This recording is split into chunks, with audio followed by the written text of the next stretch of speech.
คาวะโตอะระหะโตสัมมาสัมพุทธัสสะสุทินังปัตตเมธานัง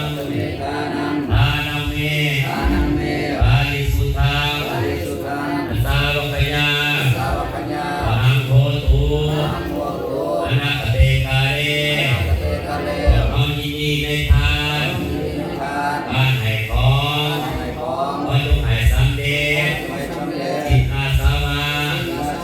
สิทธิต้องกิเลสแห่งจงดองสันดานขอจงถึงซึ่งพระนิพพานอนาคตการให้ภาพเบื้องหน้านั้นเถิดอิมานิมายังคันเตอิตาพัตตานิปัตตานิกัปปะลุขังปัจจยทานังภูสังคัสสะโอโนสยามะสัตโนวันเตภูสังโฆติยัมปิอิมานิมายังคันเตอิตาพัตตานิปัตตานิกัปปะลุขังปัจจยทานังภูสังคัสสะโอโนสยามะสัตโนพันเตภูสังโฆตาติยัมปิอิมานิมายังพันเตอินดาพัตตานิปัตตานิกัปปะลุขังปัจจยทานังปฏิคันหาตุอัมหากังอิคลตังอิตายนะสุขายนะยาปฏิภาณังโหตุภานังเมปาริสุทธังภานังเมปาริสุทธังภานังเมปาริสุทธังนิพพานังปรมังสุขังนิพพานังปัจจโยโหตุข้าแต่พระสงฆ์ผู้เจริญบอกกันหน่อยทั้งหลายขอน้อมถวาย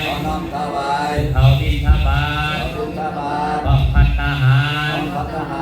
บทั้งเครื่องบริวารทั้งหลายเหล่านี้จงเป็นมุนศรัทธาออกออกซ้อนแน่ออกเพศออกด้วยญาติพี่น้องให้มาทำพิธีเพื่อนใหม่ขอให้เป็นสิริมงคลเงินทองไหลมาขอขับสายอีกประการหนึ่งอีพระเขาหกผ้าที่หนึ่งขอถวายจงดวงวิญญาณคือจะได้ดวงวิญญาณ ผ้าที่ส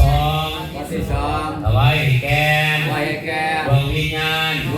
ณเราโลด ผ้าที่สาม ขอถวายให้แก่ดวงวิญญาณผ้าที่สี่ขอถวายถึงดวงวิญญาณผ้าที่ห้า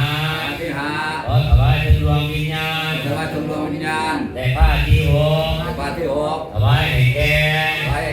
เจ้าทิพย์เจ้าทานเจ้ากรรมนายเวรในญาติสนิทมิตรสหายผู้อยู่ใกล้ใกล้ขอจงมาเอาผลกุศลผลบุญเหล่านี้ถ้าได้ทำแล้วขอจงเป็นผู้ดีถึงสูงเช่นมนุษย์สมบัติ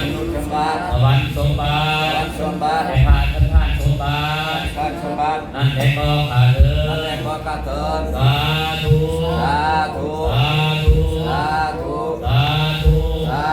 ทามิ สาธุอนุโมทามิ